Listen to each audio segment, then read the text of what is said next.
back to another episode of the Higher Level Podcast. So tonight, joining myself and James Dillon, we have the one and only Duncan. Chris, thank you very much for coming on.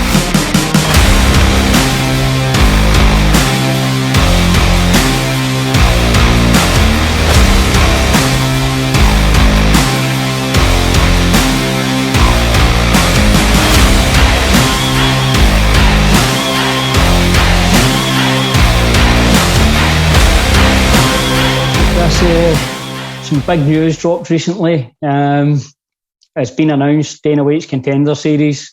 You're there, you're going to be fighting in September. Can you tell us a wee bit about when you got the news, when you found out this was happening? Well, it's been going on for a wee while, obviously, just trying to kind of work things out with Bellator and all that. You know, we didn't know when they were going to put shows on, so we started putting the feelers out to other promotions and stuff like that. And obviously put your your CV, if you like, out, and Sean Shelby had obviously thought that I'm a prime candidate for Dana White's Contender Series, just the way that obviously that I fight and I finish people, and he just said, I'd like to give this lad a shot, because he was saying that obviously that the UFC roster's a bit jam packed just now, so they're going to do a massive cut, I think, within the next couple of months. And he said, we can't just sign him into a contract. We'd like to get him on the Contender Series and just let's see what he does. So I'm just happy to have got the opportunity to showcase my skills in front of the biggest promotion in the world. And obviously the way I fight anyway, I'm quite happy to put it all on the line. I put my body on the line anyway. So I think this is just going to be the next thing for me, the next step. So yeah, as I say, I'm just really looking forward to getting there and just getting in the mix with these guys and getting in with the elites. And for you as well, obviously, we saw with Bellator, obviously with everything that's happened, pandemic and all that, we saw a lot of it seemed like Bellator were cutting back in the European fighters and stuff like that. For you, had you heard much for Bellator leading up to, obviously we'll get to the going on to the Contender soon, had you heard anything for Bellator? Jude Samuel's always keeping in contact and giving me words of advice and saying, we're trying to do this, we're trying to do that. So they never left me in the lurch. They always kept in contact, and there was like, there's no bad blood or anything like that. I've been I've moved on, and I'm always still talking. I still talk to Jude back and forth, and in Bellator, they said, they'd have me back. That's part of what was in the letter. They wish me the best of skill, and they understand that I'm a young fighter, and I'm just looking to get on. So they couldn't promise any shows, so they just said, on your way, and hopefully we cross paths in the future. So I was honoured for the opportunities that I had with them anyway. So sometimes it's just like moving on, it's the next step. So they're just as happy for me to move on as I am. And, and who's to say in the future we don't cross paths again, because, they're a great promotion and they treated me really, really well. I couldn't say a bad word about them.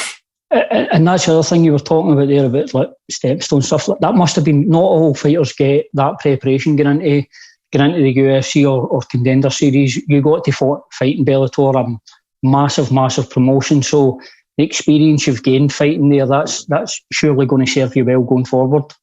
Oh yeah, of course, man. Of course, anytime you fight under that kind of banner, it's I went for fighting fucking Forza in a fucking minors club to then going all the way to Dublin and fighting in the 3 Arena. That was like shit up a creek. You know what I mean? I was just like, fucking hell. I was like walking out. I was like, I'm up to my eyeballs in this year. I was like, here we go.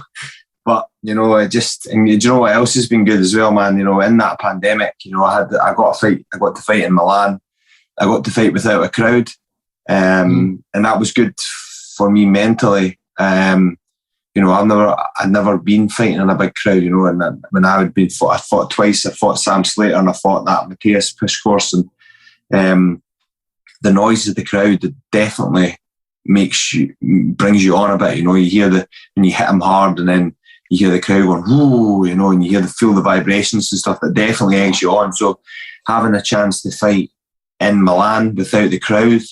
Still hearing the odd person here and there, but the kind of that last fight in Milan, I really feel like I kind of sunk into myself after the first round and realised, where I should be for my next fight. Because unfortunately, with my record and stuff like that, I've not actually been I've only been 3 rounds once, and ring time is very important. You can do all the sparring you want, but I need to feel that nervous energy, and I need to feel all that other stuff that goes into the preparation. So going into that fight in Milan gave me a little bit of headspace and time to think, and it was good. And obviously now this Contender Series will happen. There's not a big crowd, so it's going to give me another chance to then find my feet again, and then I can say to myself, right, I've cracked this now. I know the feelings I should feel. I know how I should prepare, and when to go and when not to go. I've got a little bit more time to think about it, because sometimes I don't know like how anybody else feels, but sometimes when you go in and fight, it can feel like a dream when it's done so quickly. It's like you're in, out and away, and it's just like, fucking hell, what happened there? I didn't really get much time. So as I say, I'm looking forward to the Contender Series, and there being less of a crowd for that to kind of help develop me to then move on to like a big crowd or whatever. Yeah, and James, I'd love you to come in on this and get your thoughts, because normally when we see fighters going between Bellator and UFC, usually it's going the opposite way, UFC to Bellator, in terms of guys that maybe have already peaked and plateaued and now is up on the downside. But obviously Chris is the opposite way. He's moving up, and obviously had a fantastic showing in Bellator, looked great in his fights. I'd love to get your thoughts on that.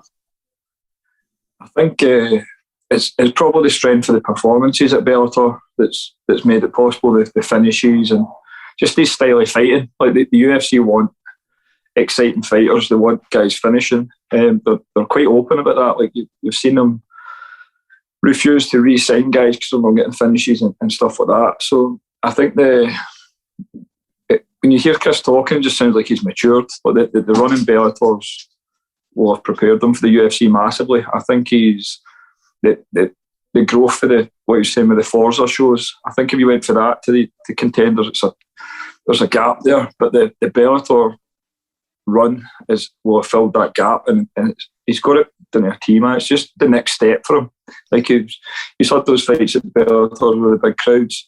The level of opposition he's been against is increasing, and now he gets to go and he's going to do well, I think, on that Contender Series. I think he's going to do really well, get his contract, and then he's still growing and developing as a fighter, still under 10 pro fights. So he's going to be in the right place to develop. You can hear him talking about it, like getting into round 3 and whatever else that fighters need to go through, and all that's going to come for him. But it just seems like a perfect timing for him. Like the 3 fights in Bellator, decent opposition, 3 good performances, and now he gets to go to the bigger show. So it's just like, I'm not big into fate and stuff like that. I think everyone's due to hard work with fighters, and that's exactly what you're seeing with him. You can see by his social media the work he puts in. I know guys that train with him, and they're obviously aware of how much work he puts in, and he's been through hours and stuff like that, and he doesn't cut any corners whatsoever. You know what I mean? He's getting the rewards for his work now, and that'll just continue. And I think he's going to love every minute of it, man, to be honest. Yeah, and you're working extra hard now, Chris, a father. I know off camera we can't see it, but I know you've got a bottle sitting there somewhere. There we go. Not a bottle, not the normal bottle in Scotland, but it's a bottle nonetheless. But the other thing as well, you've mentioned Forza, it's like a rite of passage, isn't it, for a Scottish MMA fighter? Fuck, it's there's a few fucking... Did you hear about what happened down I don't know if it was down in England or whatever, with the Galani brothers? Fucking one of them got smacked by one of the guys that were fighting. No, they were in the cage, and there was like a dodgy stoppage or a dodgy win, I can't even remember, and one of the coaches came out and just cracked one of the Galani brothers and fucking broke his nose. These specs were all bent and all that.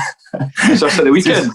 That was just where young Adam fought on their show, and they set up fucking this show in this big barn, and Adam was telling me that, you know, they made a dodgy decision and the Glanny brothers were just like trying to calm it down and defuse the situation, and this guy's like, what the fuck are you saying? And just smacked him. This guy's got his glasses off, squint, he's broken his nose. Wait, was it Evolutionary Combat? No, I think so. No, the other one down in England. Oh, right. UFL. Aye, that's it. You see, I'll tell you one thing, sometimes when you go to a regional show, the most entertaining things know the fights. Oh, fuck, man. Some of the shit is just fucking hilarious, man. I mean, we went down to Carlisle one time for a wee battle to fight as well, and there was a guy and he was fucking smashing the pints and he's wearing fucking boxing boots. And I said, what is this guy doing? And he's smashing the pint, and you could tell he was taking Charlie. And then all of a sudden I went to the back and I said, right, Adam, you've got 3 fights to go, you know, it's time to get warmed up. And I poked my head at the curtain, and then he's up, he's got his fucking hand wrapped and all that. And I was like, what is this guy doing? He was just smashing a pint like 20 minutes ago. Oh, fuck. You gotta see all that stuff, to believe it. But oh man, that's wild. You've got to wonder, but it's going to happen at every regional show across the world, surely. It's like that. Like, I mean, things like when we say Forza, I remember them trying to raffle a yellow motor that was sitting outside, and everybody's like, please, fucking, I don't want to win this car, man. How the fuck will I get this home? I don't want it. I mean, you spoke before about guys doing martial arts demonstrations in the middle of regional shows. It's half the fun with regional shows, just some of the shit that happens. Oh mate, I even just remember, like, I get kind of like in the zone and stuff like that, and then like with I know I'm not bad mouthing them and that, man, you know, you need to get these shows and stuff like that, but they made you do like a face off in the cage and all that before you fight, you know. I just don't think that's the right thing to do. But do you know what, man, it builds your character and lets you realise, you know, these are shows that need to take place, but you know, like if you want to take it seriously, you know, to start kind of stepping up the game and that. But like without these shows, you know, you don't get young guys coming up through the ranks and understanding, you know, like this isn't obviously the best situation to be in, but this is what you need to go through, and you know, you need to kind of wade through the shit to get to the cream of the crop almost. But yeah, it's good. It's a rite of passage. I remember once at a regional show, I was in the middle of a serious interview with a fighter. He just won his fight, and just as he was about to answer questions, these bagpipes start playing. And you're I think that might have been your last fight on top. That was my last fight on top against, I think it was Niall Smith. I paid the guy, well, I didn't actually pay him, I just bought him a bottle of whiskey and he came through and paid the bagpipes for me and that. And I remember it was an Irish guy you were interviewing, wasn't it? And then the bagpipes were going off. Fucking perfect. it was brilliant.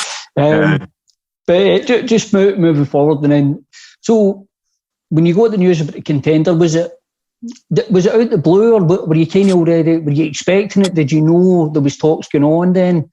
Little bit back and forth. There was a little bit here, a little bit there, and it was just a little bit of uncertainty because obviously I was still under contract with Bellator, but you know, with my new manager there, we ended up managing to sort things out. He's got a good relationship with both Bellator and the UFC, and you know, he just kind of fixed that up for me. And you know, like, because it took so long to set up, you know, it took a bit of time. There was a lot of legal stuff. There wasn't like stuff that I had to deal with, but there was a lot of stuff you have to go through, you know, signing off papers and that. So it took a bit of time for it to sink in. But, you know, when people like yourself mention it, you know, it really does hit home. You know, obviously I know for a fact this is not the UFC contract, but I'm doing everything and I'm capable and possible to do to get that contract. So, you know, like James said, you know, things aren't just like down to fate. It's down to like how you kind of work towards that. You know, like you don't just work for 3 weeks for this sort of thing. You know, you don't work. I've been working for years and years and years and just trying to get a little bit better every time. And you know, it's not about like a lot of guys go into camp and then they go for a fight. You know, I've been consistently working and trying to get better out of camp. You know, because when you're in camp, you're not feeling great. You've not got any calories in your body, so you're not really learning. You're just kind of going through the motions. So it's been kind of a blessing in disguise that I've not been as active as I could have been.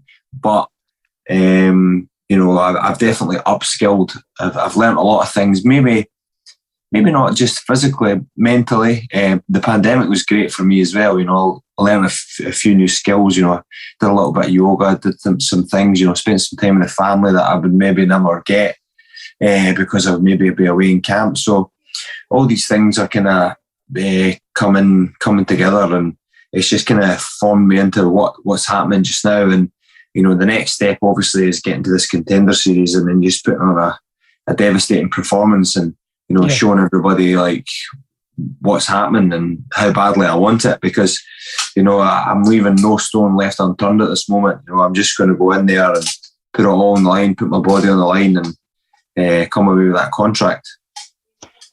James, I want to pick up on something Chris said there. Is that for you as a coach, when you hear something like Chris has said there, he's used the time over the last year and a half or whatever it is, he's obviously not had fights, but he's used the time to improve himself as a fighter. Is that the difference between guys that are going to reach the top and guys that maybe aren't? It's the difference between a professional and somebody who fights under a professional rule set, but they're not professional. Do you know what I mean? There's no secrets to this, to how to be successful in this sport. Whatever you put into it, you'll get out of it. You just have to be making sure you're doing everything right and you're doing more than the other guy. And whether it's extra laps of a track, extra sessions lifting weights, you know what I mean? We always talk about on here just ticking all the boxes, but the upskilling, the word that Chris uses, is the perfect word for a professional MMA fighter. With Chris's record, once you stop upskilling, you become stagnant and the game passes you by. But you can see, like, even in Chris's last performance, some of his counter punching and stuff like that's looked a lot crisper than in his previous ones. And you can see every time he goes out, he's showing something new, which is again what you want with professional guys coming up through the ranks, man. So it is pretty much what pro guys should be doing. Like, you can't be settling for your current skill set, your current level. It always has to be developing, and you need to be adding we refer to as wrinkles. You need to be adding new wrinkles to your game, because as soon as you stop that, guys are going to look at you and it's all problem solving. They'll figure out how to beat you. Whereas if you every time you go and you show something different or a new dimension, it becomes a harder problem to solve. Yeah, and the other thing I was going to mention the opponent, Chris. Now, the one thing I obviously done a wee bit of research. I looked through your opponent, and as much as I've not really seen any of his fights, I've looked through who he's fought and the competition he's fought, and in terms of the competition he's fought versus you, it does look significantly different. I don't think he's fought a guy with a winning record, actually. He's a 7-0, but it looks like you fought the tougher fights and the tougher competition coming through. Have you looked into him much? Have you looked at his fights? Yeah, definitely. Obviously, I had a quick glaze over him and have a look, and seen when he was good, seen when he was bad, and then obviously I had spotted the record as well. You always want to have a quick look and see how he fought, and I always have a look to the record to see whether they fought a wrestler or whether they fought a striker and how they did and what they've done and blah blah blah. So I seen that obviously he's not fought the guys that he should have been. He's been fighting in Greece and stuff like that, and like at the end of the day, that's totally out of my control. I just put my name forward for this Contender series, and unfortunately for him, it's going to be a short night. But that's just the name of the game. I'm not like kind of doubting his skill set. He's had a 2-year layoff as well. He could have upskilled just as much as I have, but as you said, I've just been that slightly more active than him, and I'm just going to go in there and it's going to be the kind of perfect performance from my point. He does a little bit of taekwondo stuff, does fancy kicks. Obviously I need to watch out for that, because you can see sometimes in the UFC some of those mad kicks, they can just land and clip you, So, yeah, I've had a look at him, and I know what he's good and know what he's bad, so I'm just going to capitalise on every aspect. I feel I beat him everywhere: wrestling, grappling, striking. It's just one of these things, and he'll know himself that that I'm a tough guy, and he knows that he would have looked at my record as well as I've looked at his, and he'll just see all those greens, and then he'll just see TKO, KO, TKO, KO, submission. So it's just going to be, these things are going to kind of add up for him, and when it comes fight night, he's going to have a little bit of doubt. He's going to walk out there, and that'll be it. James, as a coach for you, I was obviously switching to the opponent here. I looked through Chris's opponent's record, and as I looked through it, one thing that stood out is his professional fights. It's 0-1. Chris has obviously fought good guys all the way through, and they've got tougher as he's went through. I don't see this in Chris's opponent's record. No, I've not watched the guy's fights. I'm just going off his record. Do you think leading into a fight against somebody like Chris, could that leave an element of doubt in your mind that you've not fought the level of guys maybe Chris has fought? You've not fought that tough competition. You've not been tested through each step that you've moved along. I don't really know that. I obviously don't know the guy personally, so I can't really comment on that. I think the records, if you look at them on paper, obviously Chris has fought better guys, but he's been in bigger shows and stuff. But do you know what? It comes down to the two of them are fighting for a contract for the UFC, and it might up the guy's level that night. He might have been a way of getting better and stuff, but I know 100% for sure I'd rather be Chris than him going in, knowing that he's been tested. He's had the better fighters on his record, and he's stopped a lot of them. It's just one of those things. It's regional. It's hard to judge a guy based on his record regionally. Like if he was coming out of Scotland and had 7 wins against Scottish or English guys, it could look the same. But with Chris being on Bellator and fighting international guys on a big show, and they've got bigger records and stuff like that, his record definitely looks better. But again, Chris isn't getting to pick the fight. He's got to concentrate on his job. He's got to go in and take that guy out. The guy's not going to just roll over for him. He's probably going to end up. So he's probably going to end up getting stopped. But he'll get a go, I'd imagine, because he's want the same thing that Chris wants. So I mean, he wants the contract and he wants the bigger fights and stuff like that. So we'll see. But I think 100% I'd rather be Chris going into the fight than the other guy. And Chris, the other thing I wanted to ask as well is, did you tell Adam about the fight in Contender series, or did he already know what was kind of happening? I'd love to know what his reaction was like when he I just sent him the email, and then I just got the phone call. And he's like, "Aye, fuck's sake, that's good." Adam's like, So I've got to ask, when you get to the Contender series, how many videos are you going to take of meeting something? How many do you think? All the videos.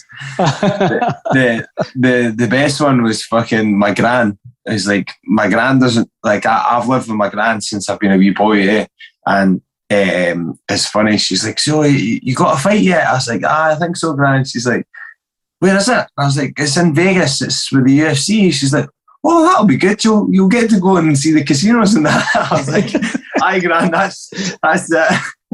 Just oblivious to it. Aye, not a fucking Scooby-Doo. Brilliant, man. See, that shit, but that's the stuff that keeps you grounded, isn't it? Oh, definitely. Aye, definitely. Me and Robert went out for a run as well. It's just like, you kind of appreciate, where you've kind of come from, and what happens. Because when I went to American Top Team last, the first person I went, and when I walked in the door, I met Jorge Masvidal. It's like you're sharing training rooms with the guys you've watched over the telly, and it's like I remember being on the mat and I was sparring. And one of the guys came over and said, Marlon Moraes, and he's like, "Oh, do you fight in the UFC?" And I was like, "Nah." And he's like, "Where do you fight?" And I was like, "I'm going to be fighting in Japan on Pancreas." And then he's like, "Fuck, man." He's like, "You should be in the UFC." That all that stuff, like that makes you feel good. But then you just think you're that guy that's fought. You're from Stirling. You've fought on top, Headhunters, Forza. You still think you're that guy, and it's quite a good feeling. I was talking to Robert about it today when we were on a run. It's good, getting in the mix with these guys, and like, I don't know if this is the right word, you're like getting in the mix with your peers, the guys that you always looked up to. you're in the same training room. I've been in the same training room as Kobe Covington and Jorge Masvidal. That's such a good feeling, and it's like they're almost like celebrities, you're like walking on the red carpet almost, and they're giving you pointers. It's such a fantastic sport to be involved in. It's not like football. You can't just go and turn up to the Rangers and be like, yo, can I jump in and play a game with you? Yeah, I can go over to Miami. Obviously, I need to know a couple of contacts and stuff like that. But I went over to Miami and met all these fighters that I've looked up to and watched and seen on TV. It's such a great thing to be involved in. It's probably one of the most accessible sports for anybody. Let's see, you speak to the superstars and meet the fighters. I think that's one of the appeals of the sport as well. It's so accessible. You can go into a gym and train, like you can go into Higher Level and train with Stevie Ray and stuff like that. It's different for other sports in that way. Would you not agree, James? Aye, it is. It's even boxing and stuff to that extent. You need to get invited to a lot of those sessions, and it's a wee bit more inclusive. But martial arts has always been like that. Like even Muay Thai and Jiu-Jitsu and stuff like that. It's just always been like that, man. It's like there's very, very little kind of boundaries and stuff. If you're hard working and stuff like that, these guys are going to let you train with them. A lot of it comes down to ego and that as well. Like there's not much ego in a martial arts gym. It tends to get kind of left at the door. Everybody knows their skill set. And everybody's there to help everybody. It's like in a training camp. You all go in there and you're in a cage and you're on your own, but that you've got maybe a group of 10 guys that have helped you throughout that full training camp. So it's a good sport. Because I was involved in rugby and there was everybody was blaming other players, and you don't really get that in MMA. You just get to focus on yourself, but then obviously you need those foundations round about you. Absolutely. And just I want to bring up a few fights as well. Just before we obviously had a fight card at the weekend. There's a couple of fights I really want to get some thoughts on. But before we do that, James, Chris Shaw, went down, got the win. Obviously, I've seen the comments for Liam Harris and stuff like that on his podcast. Just give us your thoughts on how good a performance it was for Chris and getting that win. It was perfect. To be honest, obviously, if you follow Thai boxing, you'll know who Panikos is.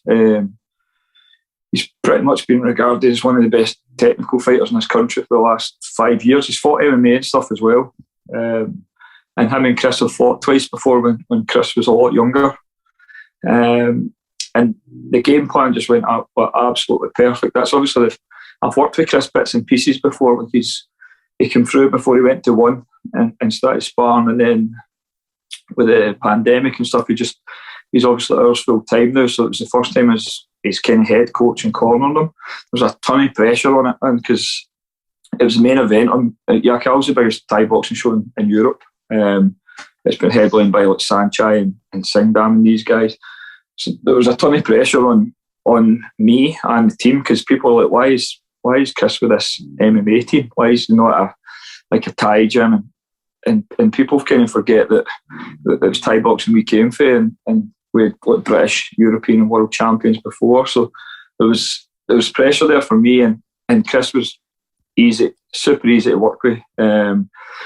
Made the weight easy, total professional. When he was working all day, coming in and training at night, and just followed the game plan that we'd set out. We'd talked about it for weeks and weeks. We'd made adjustments in sparring, brought in sparring partners. Even at one point he was hitting 20 rounds of pads a day just to make sure he was fit and be able to push this pace. And everything we talked about paid off. We were going to give up the first round to get Panikos tired.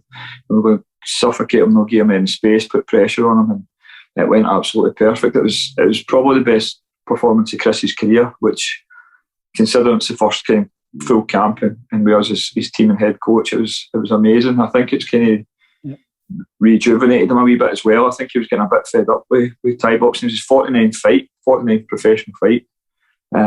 He's 30-year-old and he's just beat like probably the biggest, other than the super leg fight and the rod leg fight, he's just beat the biggest opponent he's faced.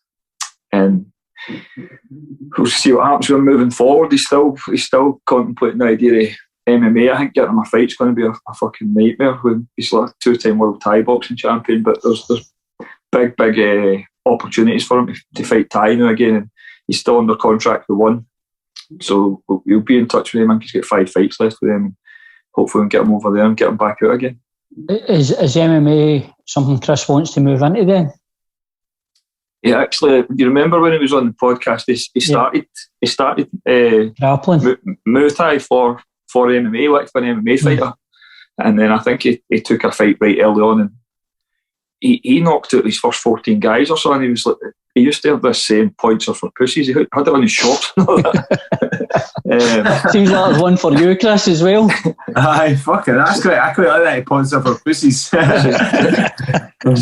he's just that just kept him away from MMA. Every time he's tried to go back to grappling, they'd be like, "I've got your Thai fight." So I don't know what will happen with the MMA side of stuff now, but he's definitely got another wee run in him at Thai, whether he wants to go for more world titles or run at the one belt or whatever. But it looked like the compliments we got for guys I respect in the Thai scene, like Liam Harrison and Andy and Jordan and stuff like that, was good, and it just shows that Chris is moving in the right direction. I think the dynamics of our team suits him better than where he was before. There was something that gets said in that video you posted that stuck out, and I believe it was something Chris said to Liam, is that when he was in the gym, he was in a gym with just pure fighters, maybe not necessarily all Thai fighters, it wasn't all MMA fighters or K1 fighters, but it sounded like that was an important thing, that he was around just all fighters and training with all fighters. There's just a different crowd, fighters. It's not we me as an ex-fighter kind of refer to it. It's like they're no normal people like you. Yeah, it's not a normal job. It's just their mindset's different. But he's just in there with. There's obviously some highly experienced guys in our gym, and then you've got all the way through to these young up and coming guys, and everybody's just pushing everybody. And I think that's what he was. I think he's so used to being the best guy in his gym, and then he's coming in, and obviously it's straight Thai boxing. He's the best guy in our gym, but he's also a 63 kilo guy. So I can put guys like Mark Kuhn with him, who's a good bit heavier, more athletic, who'll cause him problems, and then just changing stuff with Kieran Smith coming in and doing some straight boxing stuff with him, with Brian Totti coming there to clinch with him and stuff like that. So I think just being round about that's better for him. Yep. Right. Is that a Doug snoring, James? No, that's Keir Harvey messaging me because Oscar's fighting a cage conflict as we speak. Do you know, I just realised something, right? Chris, this is relating to you. The UFC now, when Chris gets out, signs in the promotion, the UFC will have had a guy that sheared alpacas and a guy that sheared sheep. It's full circle. It's full circle. And they used to run sheepdogs as well, so I've got one up on that fucking guy with a moustache. Fucking hell. I'm waiting for that question at the press conference. I'll never fucking live that down to the day I die now, man. Fucking see, as soon as I tell somebody that, man, that's just going to haunt me for the rest of my days. I'm pretty sure I've still got the video saved somewhere, you and BBC Scotland. There was some guy, right? This guy contacted me. He's wanting to do a documentary on me from Sky, right? And this was ages ago. I don't know if it's going to go through, but he wanted to do this short documentary for me, right? And he was like, do you know how like people that do movies and that, they're so extravagant and they start talking shit and then they like get on this fucking wave. He's like, I have this vision. He's like, He's like, if you shearing a sheep in the middle of a boxing ring, I was like, not a fucking chance I'm going to be doing that. Dude, I'm not going to lie to you. It sounds like you work for Pornhub, no Sky. Fuck that, man. Crazy, man. Funny, well, actually, a couple of things. We'll jump onto the UFC at the weekend there. So, a few fights that stuck out to me. First one was Luque and Chiesa fight. James, I'd love to get your thoughts on how that fight went, because it looked like initially Chiesa was working on the choke. He's usually really good off the back, and then obviously Luque eventually slowly managed to reverse the position. I think we might have lost James. Yep, we have. Right, so anyway, we'll keep going. Did you watch the fights at the weekend, Chris? Aye, some of them, yeah. Right. Did you watch the Luque Chiesa fight?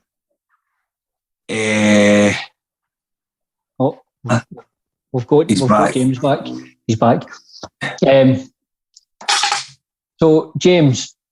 Yep, you're there. Right, I just want to get your thoughts on that Luque Chiesa fight. And obviously Chiesa looked like he was working on a choke, looked like he was getting close to a finish, and then the fight totally flipped on its head. Give me your thoughts on that fight. So I'm a massive Luque fan. I think I mention that every time he fights. I think he's brilliant. It looked like he underestimated Chiesa underestimated Luque's grab. I think Luque's only a purple belt, man, but he definitely should be a black belt now, because Chiesa's probably the best grappler in that division at welter. It looked like Chiesa put everything into that sequence. It never worked, and then it backfired and he got tapped. I think he's came out in an interview and said that he basically quit as soon as he was in a submission. He's not turned up and gave up. It was I didn't expect him to sub him. I think if you could get odds on that, it'd have been a lot of money you could win. Luque by submission. Everybody thought maybe Luque by KO or points. It's a massive win for Luque. So it was just one of those. It's something you never really seen coming, but it just showed you how dangerous these guys are everywhere. Like he's so good at that choke, isn't he, man? He's fucking. I was trying to watch it. I watched it over and over and over again. You know, it just seems to just sets that up so well. He might have some guys just have an unnatural squeeze, like they just have this isometric capability where they get in certain positions and squeeze, and it's unnatural compared to how their strength is in other movements and shit. It wasn't. I thought I'd picked Luque to win it on my dueling betting systems thing, and I'm no by submission, but I thought he was going to win on points. So the big win for him, man. Do you think psychologically as well? Because if Chiesa had to pick a position he could get Luque in before the fight, any position he wanted him, he'd probably want to be on his back, on the neck, which is where he got him. Do you think psychologically, you said that obviously he quit, but do you think when he couldn't get that choke, do you think he's basically just, like you say, he's just quit and gave it to Luque, but you know what I mean, never fought the way he could have? You wouldn't expect it for somebody with that amount of experience. Unless it's like a move that if he hits it in training or other fights, he's never ever failed with it. It almost looks like when you see a more novice guy try their best move and it fails, and they're like, how am I supposed to beat this guy without my move? But with somebody with that level of experience, you'd think he's got a plan B or something to fall back on. It's hard to tell. The dynamics of the fights are completely weird. Like they could fight again next week and Chiesa could get the win, but Luque seemed up for it, and he turned up on the night, and that's all that matters. Absolutely, and I do want to talk about the co-main event, but just because of the way we're talking now, I want to jump to the main event. Obviously, Derek Lewis, Cyril Gane. It was kind of one of those fights where Cyril Gane technically everywhere seems to be better than Lewis, but were you surprised by the way Lewis approached the fight? He almost seemed to play into Cyril Gane's hands by sitting back and letting the technically more sound fighter keep him at distance and just outstrike him. Were you expecting a different game plan for Derek Lewis, James? No, really, because he's got issues with his cardio, Derek Lewis. He looks tired for about 30 seconds in. So the alternative to what he'd done would be try to put the pace on Gane, shut the distance and get in his face. And I don't think he's got the conditioning to do that for 25 minutes. I like Derek Lewis on social media and stuff like that. I think he's funny, but I hate seeing guys who they're just big and strong and physical, and you see this guy like standing up for underneath mount and stuff like that just by pushing people off like the Undertaker. You're like, pushes underneath the armpit and he's like, fuck this. He's like, every jiu-jitsu guy in the world hates that guy. Do you know what I mean? But he's fun and stuff, but when you're obsessed with like technique in martial arts and you want to see these technicians and who's the most skill in that, and then it's like when Bob Sapp was about this big monster just comes about and just batters all the martial artists. So I was happy that Gane won. Chris, as a fighter, I'm assuming you watched that fight, yeah? Yeah. To you, did it look like near the end of the fight, did it look Lewis just he didn't want to be in there anymore? I think he just knew he was kind of beat. I think, you know, he threw everything in the kitchen sink quite hard, and, you know, like you say, you know, like as much as like he didn't throw very much back at Gan or whatever, you know, you get gas when somebody's putting pressure on you. You know, you're always holding your breath. You know, you're flinching.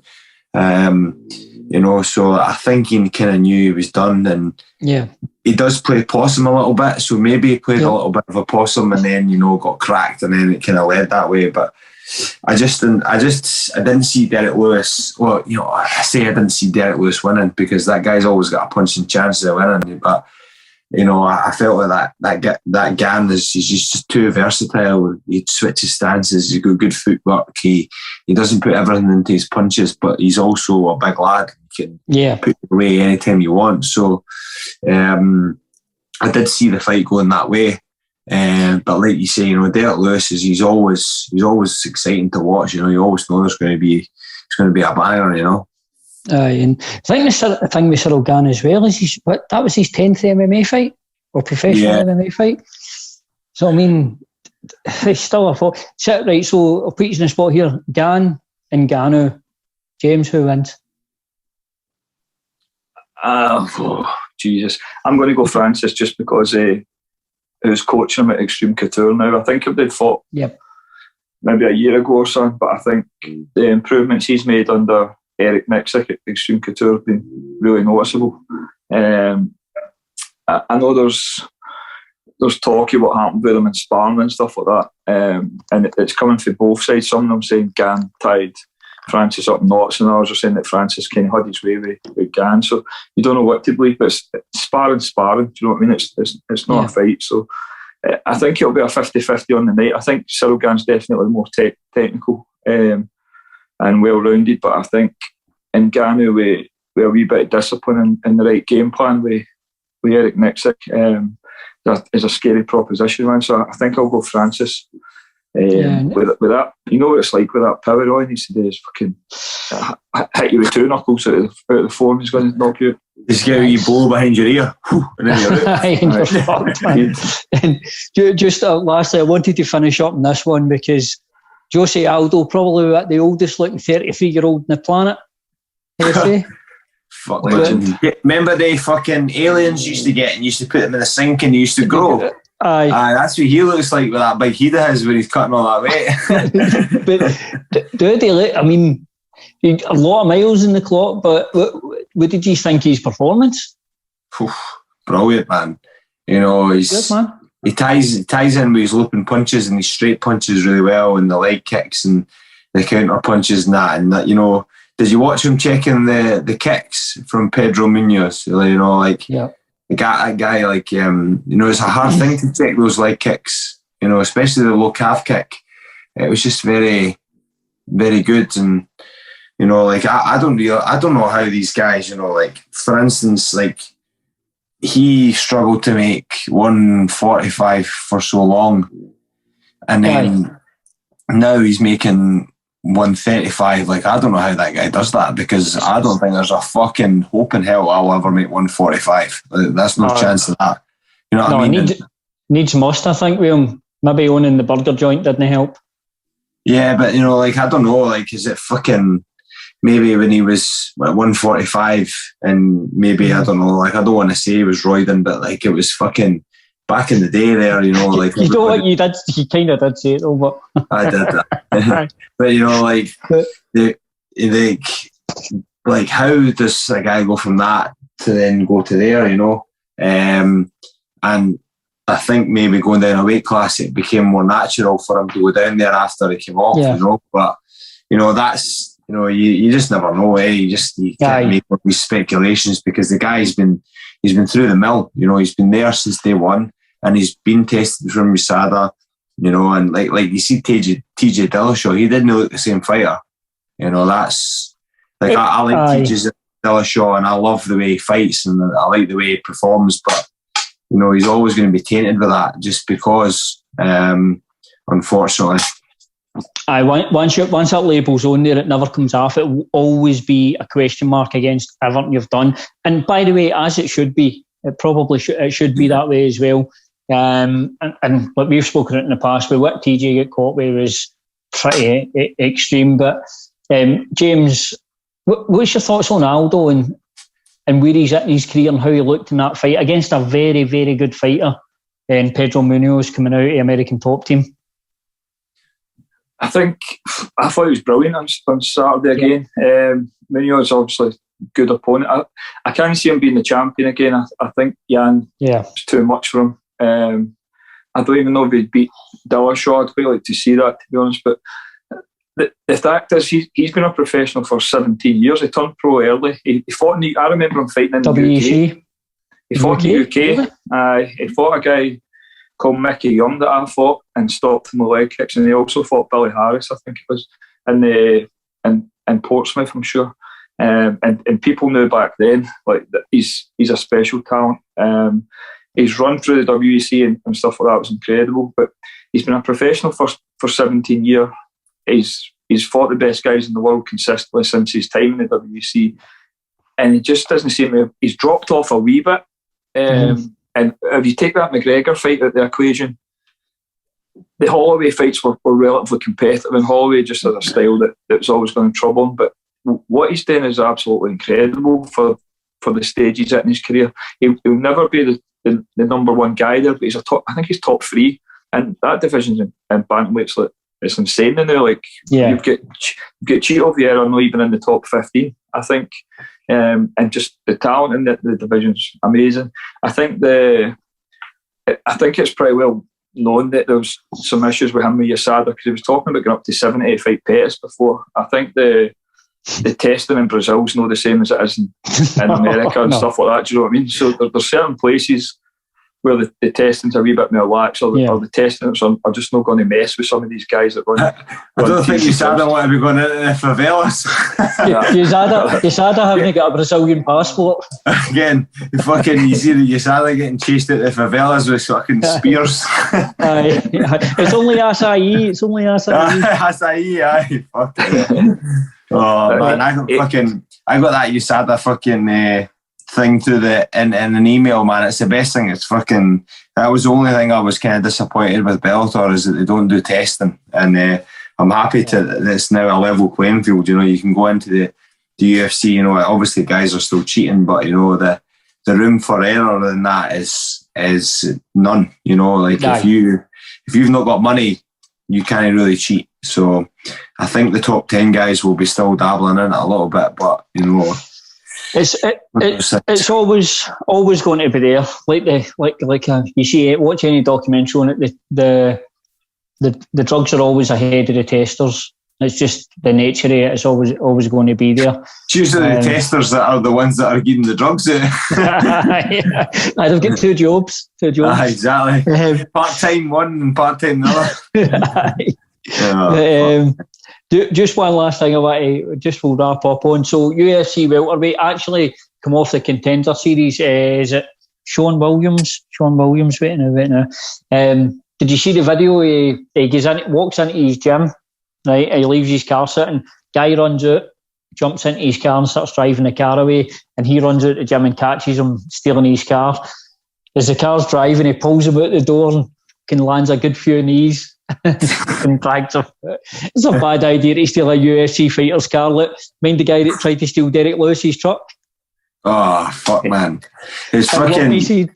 See in the middle of that lockdown there, man. Fucking, like, there's nobody in the streets and that. And then I remember I woke up in the middle of the night and the windows were open because it's the middle of summer. And I was like, what the fuck is that noise? And I was like, fuck. So I got up and went to the toilet, obviously, because it was pitch black. I went for a sit-down piss and I was fucking sitting with my hands in my head. I was like, what the fuck was that noise? Why am I sitting down? I heard my door shut and I was like, what the fuck was that?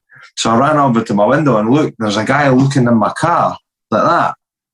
And I woke up my girlfriend. I was like, Laura, there's somebody outside.